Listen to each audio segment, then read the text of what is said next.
ఓం శ్రీ గణేశాయ నమః. శ్రీ గణేశ పురాణం 79వ అధ్యాయం. కార్తవీర్యుడు జమదగ్ని మహర్షిని సంహరించుట. జమదగ్ని ముని ఇంకా ఇలా అన్నాడు: ఓ రాజా, నీవో మేకవన్నె పులిలాగా, గోముఖ వ్యాఘ్రంలాగా మొదట్లో సాధువు వలె సాధుజనులకు ఉపకారివిలా కనబడి ఇప్పుడు నీ నైజాన్ని వెళ్ళిబుచ్చావు. దురాశతో అనవసరమైన భ్రాంతిలో చిక్కుకున్నట్లున్నావు. ఈ పవిత్రమైన కామధేనువు ఎవరికి పొందశక్యం కానిది. దీనిని ఆపేక్షించావా, 3 లోకాలను నాశనమొనర్చినంతటి పాపం నీపై పడుతుంది సుమా అంటూ చేసిన హితోక్తులను చెవిని పెట్టక కోపంతో త్రాచుపాములా బుసకొడుతూ కార్తవీర్యుడు ఆ మునిని ఉద్దేశించి ఇలా అన్నాడు: ఓయి దుర్మార్గ, ఇంతవరకు నేనెవ్వరినీ పురుషవాక్యాలు విని ఉండలేదు. అయినా బ్రాహ్మణువు వన్న గౌరవంతో ఇంతవరకు నీ దుర్భాషలను సహించాను అంటూ తన కన్నుల్లో నిప్పు కణాలను కురిపించాడు. ఓ వ్యాసమునీంద్ర, అప్పుడు ఆ కార్తవీర్యుడు వెంటనే తాను కూర్చున్న ఆసనంపై నుండి దిగ్గున లేచి దూతలతో, మీరు శీఘ్రంగా పోయి ఆ ధేనువును బంధము విప్పి నా వద్దకు తీసుకుని రండి అంటూ ఆజ్ఞాపించాడు. ఆ దూతలు రాజు యొక్క అప్రతిహతమైన ఆజ్ఞను పాటించేందుకు ఆ గోవును చుట్టుముట్టారు. ఆ ధేనువు చేసిన పుత్కారము మాత్రం చేతనే అందరూ తమ అసువులను కోల్పోయారు. ఆ తరువాత చుట్టుముట్టిన సకల సైన్యాన్ని ఆ కామధేనువు తన క్రోధాగ్ని జ్వాలలచే భస్మం కావించింది. అది ముక్కుపుటాల గుండా విసిరిన శ్వాసవాయువు యొక్క వేగానికే కొందరు ఆకాశంలోకి విసిరివేయబడ్డారు. అది గిట్టలతో రేపిన ధూళి ఆకాశాన్నంతటినీ అలముకొని చీకట్లు నలుదిశలా క్రమ్ముకున్నాయి. అప్పుడు భూమి కూడా కంపించింది. వృక్షాలన్నీ సుడిగాలికి పెకిలించబడ్డాయి. ఆ రాజు సైనికులు దాంతో భయభ్రాంతులై 4 దిక్కులకు పారిపోయారు.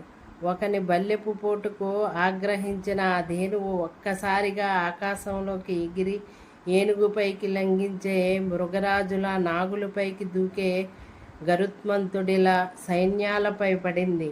అప్పుడు సైన్యమంతా ఆహాకారాలు చేస్తూ చెల్లాచెదురైపోయింది. అప్పుడు వారందరినీ ఉత్సాహపరుస్తూ, భయపడకండి, నేనుండగా మీకెట్టి ఆపద కలగదు. నా శంఖపు ధ్వని చెవులబడటంతోటే సమస్త శత్రువుల గుండెలు అవిసిపోతాయి. ఇక నా పౌరుషం ముందర ఈ ధేనువెంత అంటూ 3 లోకాలు పిక్కటిల్లేలా శంఖాన్ని పూరించాడు కార్తవీర్యుడు. అయినా ఆ ధేనువిదేమీ లెక్క చేయలేదు. అప్పుడు ఆ రాజు యొక్క సైనికులు విజృంభించి ఆ ధేనువును కర్రలతోనూ లోహపు ఆయుధాలతోనూ కొట్టసాగారు. ఒక్కొక్క దెబ్బ ఆ ధేనువు శరీరంపై పడినప్పుడల్లా అక్కడక్కడ నుంచి సర్వశస్త్రాలను ధరించిన భటులు బయల్వెడలి ఈ కార్తవీర్యుని సేనావాహినిని వధించసాగారు. ఆ కామధేనువు యొక్క రోమకూపాలలోంచి సకులు బర్బరులు బయలుదేరారు. పాదాలలోంచి పటచ్చరులనేవారు ఇంకా నానా విధములైన యవన జాతులు ఉత్పన్నమైనారు. వీరంతా కూడా కార్తవీర్యుని సేనలపై పడి వారిని చావమోదారు. లెక్కలేనంతటి మంది సైనికులు ఆ దాడిలో మరణించారు. కొందరు యదుభూమిలో చనిపోయిన వారి వలె భయంతో బిగుసుకుని పడుకుంటే, మరికొందరు శస్త్రాలతో నరికి బాహబాహీగా మల్లయుద్ధానికి తలపడ్డారు. ఇలా సంకులు సమరం కొనసాగింది. శస్త్రాస్త్రాలన్నీ గుట్టలుగా నేలపై పేరుకోసాగాయి. ఆ ధూళి ఆకాశానికంటి ఎవరు తమవారో ఎవరు శత్రువులో తెలుసుకోవడం గగనమైంది. ఒకరినొకరు కనబడ్డవాడినల్లా తెగనరుక్కుంటూ భీతావహంగా పోరాడసాగారు. మృత సైనికుల కళేబరాలకై కాచుకు కూర్చున్న గద్దలకు, రాబందులకు ఈ పారు ఎంతో సంతోషాన్ని కలిగించింది. వీరపత్నులకు మాత్రం భయవాహమైంది. లెక్కలేనన్ని రథాలు, సైనికులు నేలకూలారు. ఈ విధంగా చచ్చిన వారు యుద్ధంలో సమసిపోగా కొందరు మాత్రం తమ కాళ్లకు బుద్ధి చెప్పి శక్తి కొద్దీ పారిపోసాగారు.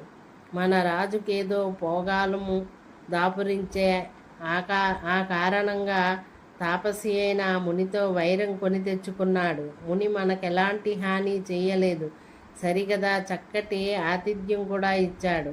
మన రాజు యొక్క దురాశ ఫలితమే ఈ ఉపద్రవం అనుకుంటూ బ్రతికుంటే బలసాకు తినవచ్చు అనుకుని సైన్యం చెల్లాచెదురుగా పారిపోయారు. ఆ వ్యాస మునీంద్ర ఈ విధంగా తన సైన్యం యావత్తు కకావికలం అవటం చూసిన కార్తవీర్యుడు దిగ్గున లేచి తన 500 బాణాలను ఎక్కుపెట్టి సరజాలములను ఆ ధేనువు సృజించిన సైనికులపై ప్రయోగించాడు. అలా ఎన్నిసార్లు శక్తి కొద్దీ బాణవర్షం కురిపించిన ఒక్క గోసైనికుడు కూడా మరణించలేదు. ఈ రకంగా తన బాణాలన్నీ వృధాగా పోగా అతడు చింతాక్రాంతుడై, ఆహా, నేడు నా సామర్థ్యమంతా మొక్కబోయిందే, ఇంక నాకేది దారి అంటూ వ్యాకుల పడసాగాడు. ఇట్టి వేణితో యుద్ధం ఎందుకని ధేనువు తన సైన్యంతో సహా దేవలోకానికి తరలిపోయింది. అలా కామధేనువు స్వర్గలోకానికి వెళ్ళిపోయాక కార్తవీర్యుడు తిరిగి జమదగ్నిముని సన్నిధికి వెళ్ళి ఉక్రోషంతో, ఓయి కపట బ్రాహ్మణ, నీ హృదయంలో ఇంతటి కాపట్యం ఉంచుకొని నన్ను మభ్యపెట్టబోయేవా? ఎవని హృదయంలో కాపట్యం ఉంటుందో అతడు బ్రాహ్మణుడు కానే కాడు అంటూ ఆ ముని హృదయంలో నాటుకునేలా ఒక వాడి బాణాన్ని ప్రయోగించాడు. దాంతో ఆ ముని వెంటనే మరణించాడు. అప్పుడు జమదగ్ని మునిపత్ని అయిన రేణుకాదేవి క్రోధంతో ఉడికిపోతూ, ఓరి దౌర్భాగ్యుడా, అకారణంగా నీవు బ్రహ్మహత్యకు పూనుకున్నావే, నీకు ఈ మహర్షి ఏమి అపకారం చేశాడు అంటూ ఆక్రోశించింది. అందుకు కార్తవీర్యుడు అగ్గి మీద గుగ్గిలమే అయ్యాడు. నీవు తక్షణం నోరు మూసుకో, లేదా నిన్ను సంహరిస్తాను అంటూ రోషంతో తన ఎక్కుపెట్టిన విల్లుతో 21 బాణాలను ఆమెపై ప్రయోగించాడు. అలా కార్తవీర్యుని బాణములచే గుర్చుబడి నేలకూలిన ఆ సాధ్వీమణి అయిన రేణుకామాత తన భర్తను మనసారా స్మరించింది.